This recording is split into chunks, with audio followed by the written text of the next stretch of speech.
Students, last video में हम लोग एवरेज कॉस्ट देख रहे थे।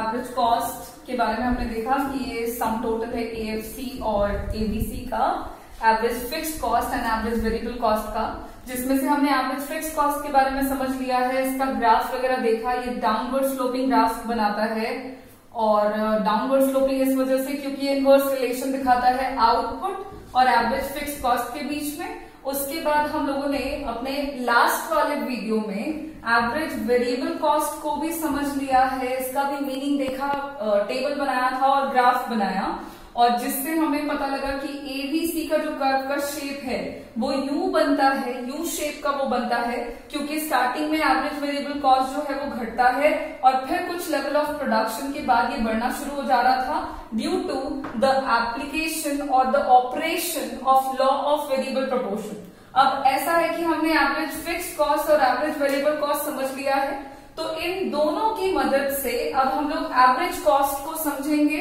और एवरेज कॉस्ट को समझने के लिए फिर with the help of AFC and ABC हम लोग एक शेड्यूल बनाएंगे और उस शेड्यूल की मदद से हम ग्राफ प्लॉट करेंगे जिसमें हमको एसी कर्व का शेप पता चल जाएगा और उसका कारण देख लेंगे। ठीक है, तो इसका मीनिंग शुरू नहीं करेंगे क्योंकि एवरेज कॉस्ट का डेफिनेशन वगैरह हमने ऑलरेडी किया हुआ है।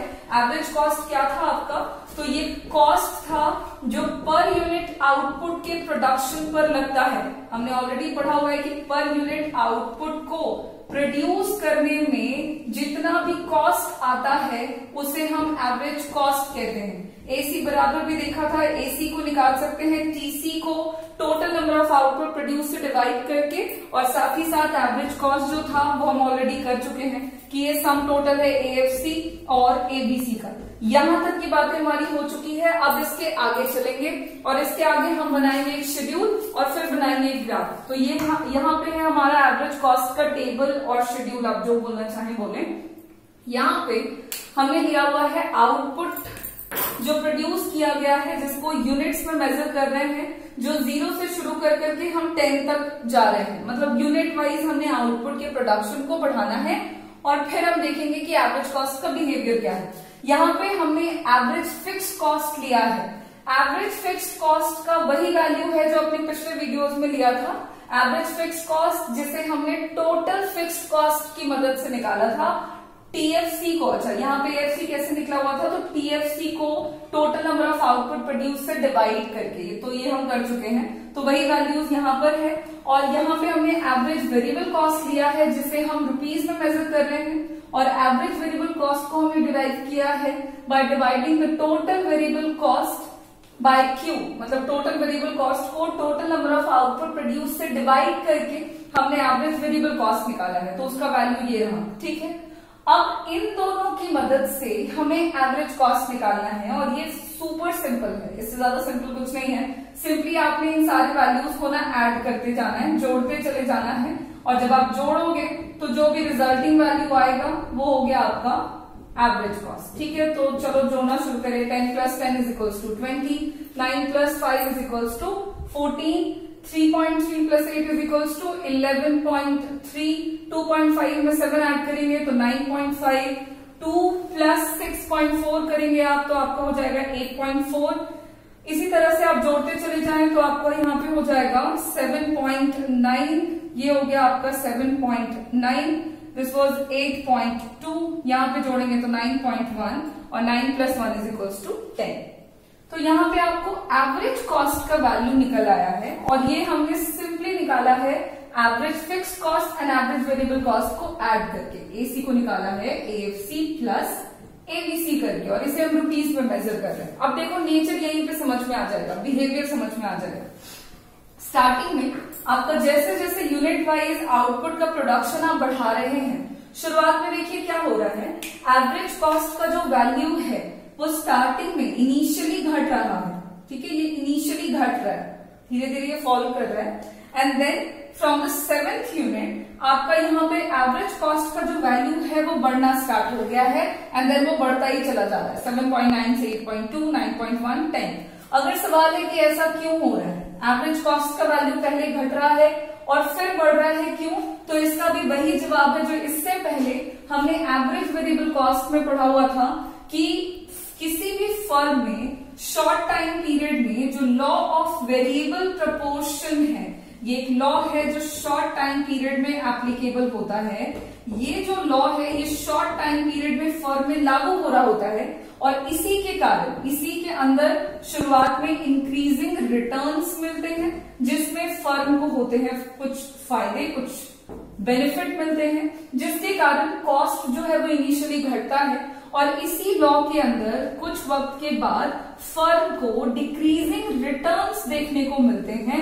डिक्रीजिंग रिटर्न्स कहने का मतलब हो गया कि फर्म को कुछ नुकसान हो रहा होता है, नुकसान एज इन लॉस नहीं हो रहा है, बट जितना आउटपुट बढ़ा रहे हैं, जितना इनपुट बढ़ा रहे हैं, आउटपुट के बढ़ने का जो रेट है वो डिक्रीजिंग हो जाता है, थोड़े घटते हुए दर से बढ़ता है। और ऐसा वो क्यों होता है तो हमने ये लॉ डिस्कस करते वक्त कर लिया है, ऑलरेडी डिस्कस, वहां पे हमने कॉजेस वगैरह सब देख रखे हैं। तो यहाँ पे आपका स्टार्टिंग में एवरेज कॉस्ट घट रहा है और फिर कुछ वक्त के बाद बढ़ रहा है और ये हो रहा है ड्यू टू द एप्लीकेशन और the operation of law of variable proportion. Starting में इंक्रीजिंग रिटर्न्स लागू हो रहा है, कुछ वक्त के बाद डिक्रीजिंग रिटर्न्स। अब इन दोनों वैल्यूज की मदद से हम एसी का वैल्यू लेने वाले हैं एंड आउटपुट का, और इन दोनों वैल्यू की मदद से अब हम लोग बनाने वाले हैं ग्राफ। तो देखो यहाँ पे हम एवरेज कॉस्ट का कर्व बनाएंगे। वाई एक्सिस पे हमने एवरेज कॉस्ट लिया है जिसे रुपीज में मेजर कर रहे हैं। एक्स एक्सिस पे हमने आउटपुट का प्रोडक्शन लिया है जो यूनिट वाइज शो किया जा रहा है। ठीक है, यहाँ पे हमने स्केलिंग ऑलरेडी कर रखी है जो आपको इक्वल करनी होती है। अब देखो आप सिंपली वैल्यू देखते जाएंगे एंड देन आप पुट करते जाएंगे। पहले आपको डॉट देना होगा कॉमन पॉइंट पे एंड देन हम उसको मिला करके कर्व बना लेंगे। तो जब आउटपुट का प्रोडक्शन है 1, देन एवरेज कॉस्ट है 20, तो आउटपुट का प्रोडक्शन ये रहा 1 और एवरेज कॉस्ट हो गया 20, यानी कि कॉमन पॉइंट यहां पे बनता है। फिर जब आउटपुट का प्रोडक्शन है 2, देन एवरेज कॉस्ट है आपका 14। ठीक है, तो यहां पे हो गया आपका कॉमन पॉइंट। फिर 3 पर है आपका 11.3, आप टेबल देखते जाएंगे आपको पता लगता चला जाएगा। 11.3 यहां पे है कॉमन पॉइंट। 4 पे है आपका 9.5, ठीक है। 5 पे है आपका एवरेज कॉस्ट 8.4, ओके। 6 पे है 7.9 जो कि अप्रॉक्स 8 से थोड़ा सा कम होगा, नीचे होगा, यहाँ पे कॉमन पॉइंट। 7 पर भी है आपका 7.9, तो यहीं पे कॉमन पॉइंट बनेगा।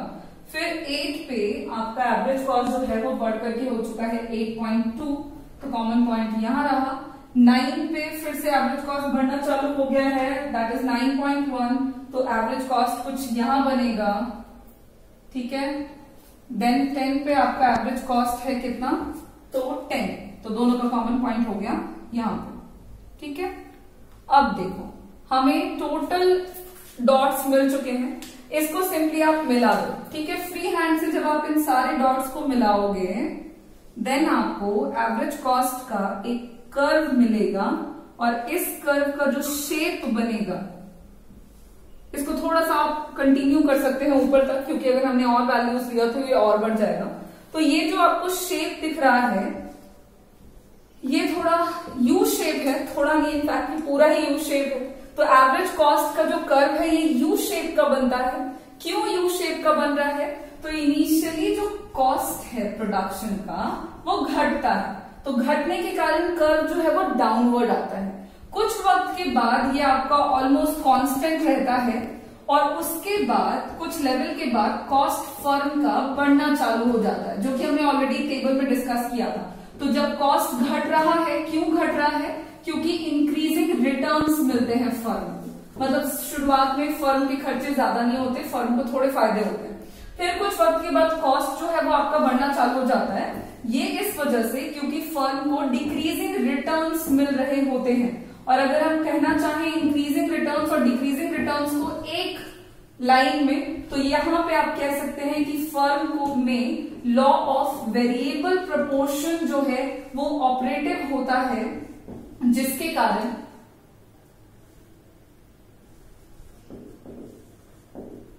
ठीक है, फर्म में law of variable proportion operative होता है, जिसके कारण फर्म में जो एवरेज कॉस्ट कर्व का शेप बनता है वो आपका बनता है यू शेप। तो जनरली हमारे एग्जामिनेशन में ये एसी से रिलेटेड ये क्वेश्चन जरूर पूछा जाता है कि एसी कर्व जो है वो यू शेप क्यों बनाता है, या फिर क्वेश्चन होता है कि short run average cost curve का शेप क्या होता है। आपको दो बातें याद रखनी है। पहली बात कि short run average cost curve का जो शेप है वो यू शेप बनता है। क्यों? क्योंकि इनिशियली कॉस्ट घटता है और फिर बढ़ता है, और इसका रीजन है कि फर्म में law of variable proportion applicable होता है इस वजह से। तो यहाँ पे हमारा जो सेकेंड कॉन्सेप्ट था एवरेज कॉस्ट का वो हमने फिनिश कर लिया है।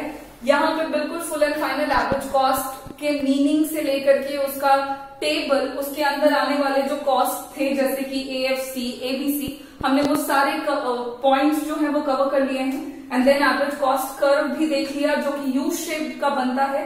इसके बाद हमारा एक और कॉन्सेप्ट रह जा रहा है जो है मार्जिनल कॉस्ट, जिसे हम अपने अगले वीडियो में कवर करेंगे। Thank you.